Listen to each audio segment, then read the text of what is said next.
Bonjour à toutes et à tous les kiffeurs, j'espère que vous allez bien. Aujourd'hui pour cette nouvelle vidéo on se retrouve pour parler football, on va parler Ligue 2. Moi je suis supporter du Stade Malherbe de Caen et on va suivre la fin de saison du Stade Malherbe de Caen avec impatience. Pourquoi? Parce qu'ils risquent d'être relégués en national au vu de leur position actuelle. Il reste 10 matchs, 30 points à prendre et il est jamais trop tard pour se ressaisir. Ils ont quand même battu un record en Ligue 2, 9 défaites d'affilée, ça n'avait jamais été battu en Ligue 2. Et Bruno Balthazar, l'ancien entraîneur de Caen, a été limogé, a été viré du club pour trop mauvais résultats. 7 matchs, 7 défaites sur le banc canet et un but marqué. C'était des résultats catastrophiques. On a un nouvel entraîneur, Michel Der Zakarian, qui pour l'instant a un résultat, un match nul, ce qui a quand même mis fin à une série de 9 défaites consécutives.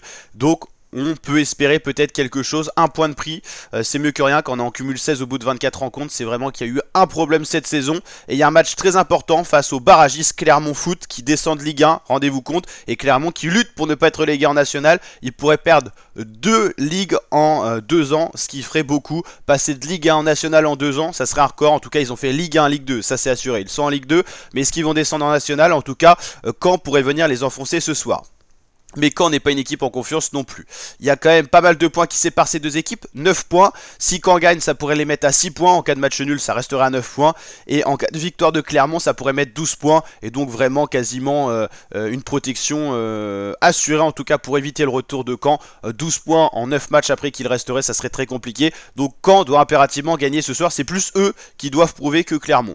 Clermont a une cote de 2,20 favori face à une cote de 3,27. Donc à domicile. Il reste quand même sur beaucoup de contre-performance. Ils ont pris 3-0 face à Dunkerque, à domicile en plus, très compliqué. Ils ont fait match nul face à Bastia, un point toujours précieux à prendre dans la course à la relégation et au maintien. Défaite 3-1 face à Metz, ça devait être... bah non, c'était en Ligue 2 aussi. Défaite 1-0 face à Ajaccio et défaite 3-2 face à Lorient. Vous voyez un tableau bien terne. 5 dernières rencontres, 4 défaites, 1 nul. C'est exactement le même ratio que Caen, avec un 2 partout face à Pau qui a été assez spectaculaire la semaine dernière à domicile. Sinon resté sur une défaite 1-0 face à Annecy, 2-0 face à Dunkerque, défaite 3-0 face à Troyes et défaite 1-0 face à Guingamp. Caen s'est quand même manifesté par des défaites sur de courts scores. C'est vrai que c'était pas des défaites alarmantes non plus. C'était plus le cumul de points qui était inquiétant. Ils n'ont pas pris des volets. On a vu des équipes qui ont pris des 5-0, des 4-0. Quand ce qu'ils ont pris, le pire score de cette saison, c'est 3-0. Ce qui n'est pas catastrophique, mais le 3-0 a mis longtemps à arriver. Et il est arrivé face à une équipe de 3 qui était pourtant en mauvaise posture. Donc là, match très important pour Caen. Caen, pour être maintenu, leur faut 7-8 victoires. Et il faut commencer surtout par battre les prétendants au maintien. Donc Clermont, il faut impérativement les battre ce soir et espérer des résultats favorables de l'autre côté. C'est-à-dire par exemple une défaite de Martigues ou du Red Star. Donc allez le Stade Malherbe de Caen. Il faut envoyer ce soir de la patate. Et on espère en tout cas débriefer une victoire du Stade Malherbe. Qu'est-ce qui se passe un petit peu dans les autres ligues? Paris est bel et bien dominant en Ligue 1. Ils ont pris pas mal d'avance. 13 points d'avance sur Marseille qui a perdu 3-0 face à l'équipe d'Auxerre. Ça a été une défaite qui a quand même fait pas mal de bruit, avec notamment Pablo Longoria qui était très en colère, le propriétaire de Marseille, qui a crié au scandale arbitrage. Donc Paris, Marseille, Nice. Nice, ça va beaucoup mieux dans les derniers résultats, c'est pour ça qu'ils sont 3e. Et Lille, résultat contrasté. Monaco, Lyon, il y a déjà un bond entre Lyon et Marseille, par exemple 10 points qui séparent le 2e et le 6e. Les écarts commencent à être conséquents. Strasbourg, aux portes des places européennes plutôt, 34 points, c'est une très belle saison de Strasbourg. Lens, un peu en deçà. Brest, toujours un peu contrasté, mais normalement ils ont assuré leur maintien avec le nombre de points. Toulouse, des résultats compliqués, mais ils sont quand même dans le ventre mou de la Ligue 1, ils risquent pas trop la relégation. Auxerre, très bon résultat face à Marseille, qui a fait bien la différence de but et surtout le nombre de points. Angers, deux équipes qui viennent de Ligue 2 et qui quand même sont assez loin de la zone rouge, même s'il faut toujours se méfier, mais ils ont quand même une dizaine de points d'avance. Rennes qui a une saison contrastée, mais qui a pris des points précieux, hein. Les 9 points pris dans les dernières rencontres permettent à Rennes de ne plus être barragiste.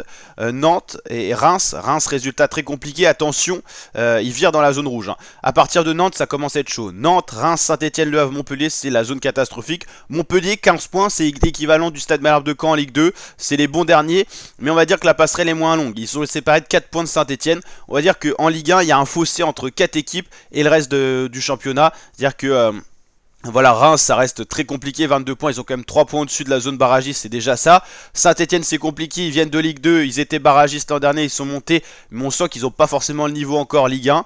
Le Havre, très compliqué, Montpellier. Le Havre-Montpellier, ça sera très dur de pas descendre, hein. Au vu des résultats actuels, on va voir un petit peu ce qui va se passer, mais la différence de but est bien inquiétante du côté de Saint-Etienne, des Hackman et des Montpelliérains. Ça montre quand même qu'il y a un problème défensif et offensif dans ces équipes-là. En Ligue 2, Lorient est le plus gros prétendant pour monter. Ils descendent de Ligue 1, on sent qu'ils ont gardé le niveau Ligue 1. Le PFC de Bernard Arnault qui va essayer de monter pour la première fois de son histoire en Ligue 1.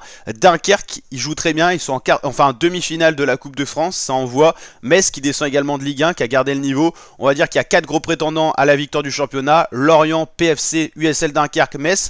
Un cran en dessous, on retrouve Guingamp. Mais 5ème place, je vous rappelle que c'est la place de barragiste, hein. Premier, deuxième, donc pour l'instant Lorient et PFC, passage direct en Ligue 1. 3, 4, 5, c'est les playoffs.